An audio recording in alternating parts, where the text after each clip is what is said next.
ओम श्री गणेशाय नमः। ओम श्री गणेशाय नमः। ओम श्री गणेशाय नमः। ओम नमः शिवाय। ओम नमः शिवाय। ओम नमः शिवाय। देवियों, सज्जनों, साथियों, भक्तों, सभी को मेरा नमस्कार। कथा प्रारंभ करते हैं। पिछले भाग में जैसा कि आपको सुनाया था कि भोले बाबा की विवाह की तैयारियां चल रही हैं, लेकिन जैसे आज के युग में कभी कोई पिन मार के आता है, कभी कोई पिन मार के आता है, कभी भोले बाबा स्वयं पिन मारने के लिए भेज देते हैं। इस तरह के कार्यक्रम बरकरार हैं कि आज के युग में ही नहीं, सतयुग में भी यही प्रथा चली आ रही है कि जब किसी का विवाह होना होता है, कभी रिश्तेदार लड़की वाले को भड़काते हैं, कभी लड़के वाले को भड़काते हैं। और यहाँ तो तीनों लोकों के नाथ भोलेनाथ स्वयं विवाह करने के इच्छुक नहीं है, लेकिन देवी देवताओं के प्रेशर देने पर, जिद करने पर, सृष्टि की रचना करने हेतु विवाह के लिए तैयार हुए हैं। तो आगे की कथा प्रारंभ करते हैं। ऋषियों ने हिमाचल को बताया, राजा अनरण्य ने भयभीत होकर अपनी कन्या ब्राह्मण को देकर अपनी तथा अपने परिवार की रक्षा की थी। राजा अनरण्य का नाम सुनकर हिमाचल ने ऋषियों से उनकी पूरी कथा सुनने का आग्रह किया। वशिष्ठ जी ने बताया, 14वें मनु का नाम स्वर्णी था तथा उन्हीं के वंश में राजा अनरण्य हुए। वे भगवान शिव के अनन्य भक्त थे। वे 7 द्वीपों के अधिपति थे। उन्होंने भृगु जी को अपने कुल का आचार्य बनाकर 100 यज्ञ किए। उनके 5 रानियां थीं। उनके 100 पुत्र तथा 1 पुत्री थी। पुत्री का नाम पद्मा था, जो लक्ष्मी के समान सुंदर थी। एक बार पिपलाद ऋषि ने एक व्यक्ति को जंगल में अपनी स्त्री के साथ विहार करते देखा। उसे देखकर ऋषि के मन में काम वासना जागृत हो गई। उनके मन में भी स्त्री प्राप्त करने की इच्छा होने लगी। एक दिन ऋषि पिपलाद ने पुष्पभद्रा नदी पर राजा अनन्य की कन्या पद्मा को देखा। वे उस पर मोहित हो गए। आसपास के व्यक्तियों ने उनकी हंसी उड़ाते हुए कहा कि यह राजा की कन्या है, आप उनसे अपने लिए मांग लो। लोगों की बात सुनकर ऋषि लज्जित हो गए। ऋषि ने शीघ्रता से स्नान किया और राजा के दरबार में गए। राजा से राजकुमारी का हाथ मांगा। राजा चुप हो गए। कुछ देर पश्चात राजा ने ऋषि से फिर कहा, अपनी पुत्री का विवाह मुझसे कर दो, नहीं तो कुल सहित तुम्हारा नाश कर दूंगा। मुनि के धमकाने पर राजा रोने लगे। राजा विचारने लगा कि इस बूढ़े ऋषि को कन्या कैसे दी जा सकती है। उसी वक्त राजपुरोहित तथा राजगुरु वहां आए। उन्होंने राजा को समझाया कि कन्या का विवाह तो करना ही है, अतः कुल की रक्षा के लिए ब्राह्मण को ही कन्या दे दीजिए। राजा ने राजगुरु के समझाने पर कन्या का हाथ ऋषि को पकड़ा दिया। पद्मा के साथ ऋषि पिपलाद विवाह करके अपने आश्रम पर चले गए। राजा भी राज्य को त्याग कर वन को चले गए। इस गम में कि रानी की मृत्यु हो गई। राजा का बड़ा बेटा कीर्तिमान राज्य करने लगा। हे हिमाचल, जिस तरह अनरण्य ने मुनि को कन्या देकर अपने कुल की रक्षा की थी, अतः तुम भी अपनी कन्या शिव जी को देकर सभी देवताओं को अपने अधीन कर लो। राजा हिमाचल पिपलाद की कथा सुनकर आगे की कथा जानने की इच्छा करने लगा कि ऋषि पिपलाद और पद्मा का जीवन किस प्रकार व्यतीत हुआ। वशिष्ठ जी ने बताया, पिपलाद ऋषि अत्यंत वृद्ध थे। उनके मुख के दांत टूट चुके थे। मुख पर झुर्रियां पड़ रही थी। कमर भी झुक गई थी। चलने में पांव कांपने लगे थे। बुद्धि भ्रष्ट हो चुकी थी। वृद्ध मुनि पिपलाद पद्मा के साथ अपनी कुटिया पर जीवन व्यतीत करने लगा। एक दिन पद्मा स्वर्णनादा नदी के पर स्नान करने के लिए गई। वहां पर उसकी परीक्षा लेने हेतु धर्मराज एक सुंदर राजकुमार का रूप रखकर आए। वे पद्मा से बोले, हे सुंदरी, तुम तो महारानी बनने योग्य हो। तुम पिपलाद ऋषि के लायक नहीं हो। यह बूढ़ा ऋषि अधिक समय तक जीवित नहीं रहेगा, इसलिए इसे बूढ़े को छोड़कर मेरे साथ चली चलो। इतना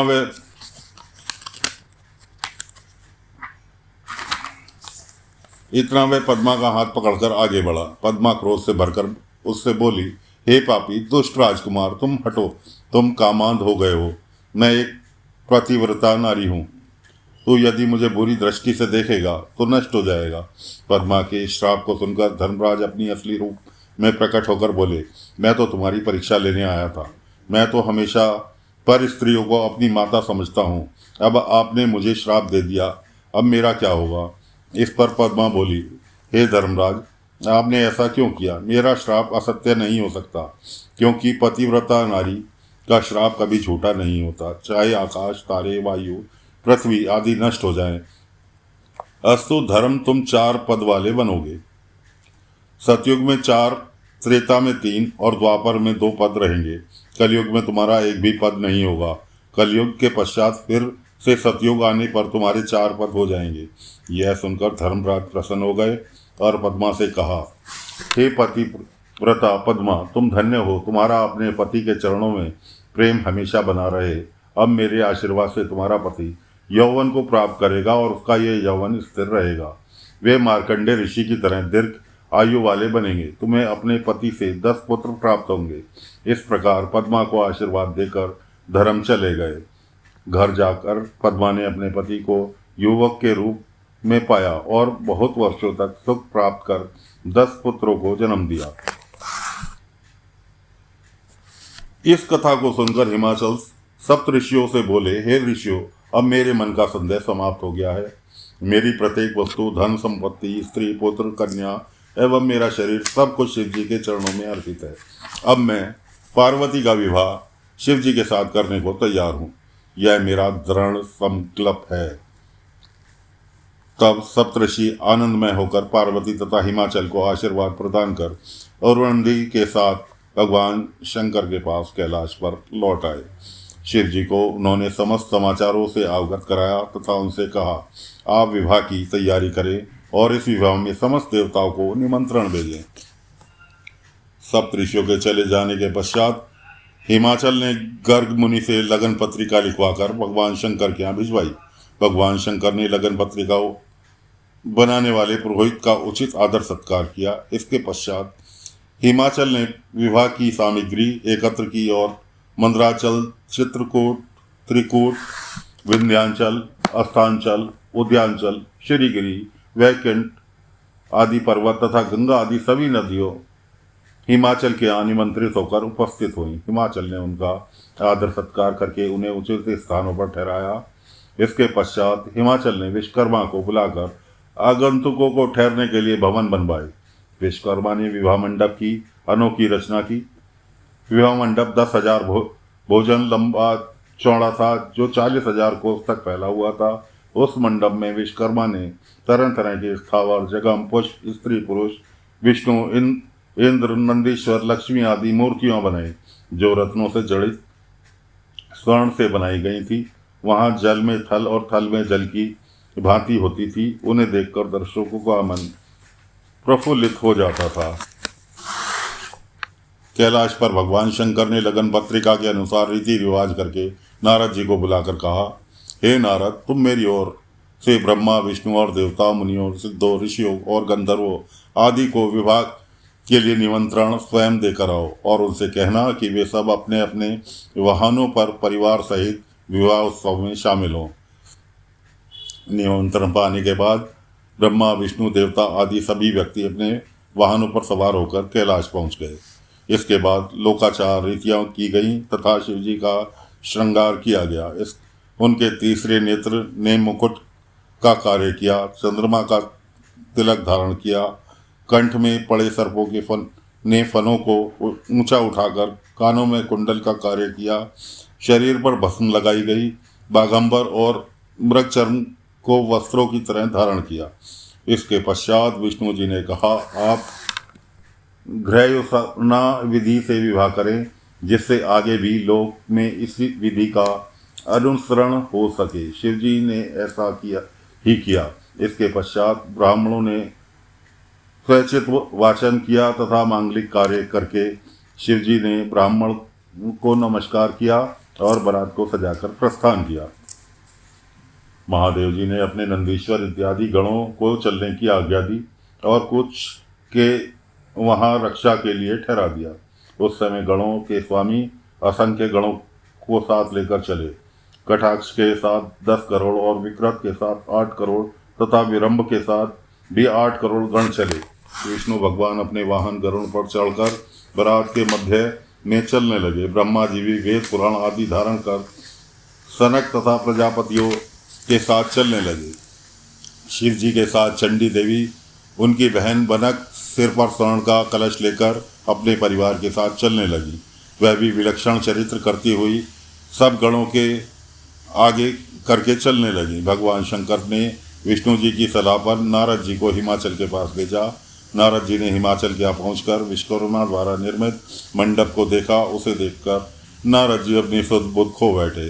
वहाँ पर हिमाचल के पुत्र मोनाक के साथ नारद जी बारात की अगवानी करने के लिए आए। नारद जी मंडप का विचित्रता और मायापूर्ण रचना का वर्णन करने लगे। इंद्र डरने लगे। मैंने त्वष्टा के पुत्र को मार दिया था तथा पर्वतों के पंख काट दिए थे। इंद्र सोचने लगे मेरे ऊपर कोई बदले की भावना से प्रहार न कर दे। विष्णु जी ने इंद्र को का डर दूर करते हुए कहा, शंकर जी के साथ होने से हम हिमाचल की माया को कोई डर नहीं है। तब हिमाचल के पुत्रों को आगे करके सभी देवता भगवान शंकर के साथ हिमाचल के यहाँ पहुँचे। तो दोस्तों, भोले बाबा की बारात हिमाचल के यहाँ द्वार पर पहुँच चुकी है। अब हिमाचल किस प्रकार स्वागत करते हैं, आगे के कार्यक्रम कैसे चलते हैं, कैसे चलेंगे, अगले भाग में फिर लेकर हाजिर होंगे। फिलहाल कथा को विराम देते हैं। भोले बाबा की ब्याह की आगे की कार्रवाई किस तरह विवाह संपन्न हुआ, अगले अंक में लेकर हाजिर होंगे। आज्ञा दीजिए। ओम नमः शिवाय, ओम नमः शिवाय, ओम नमः शिवाय।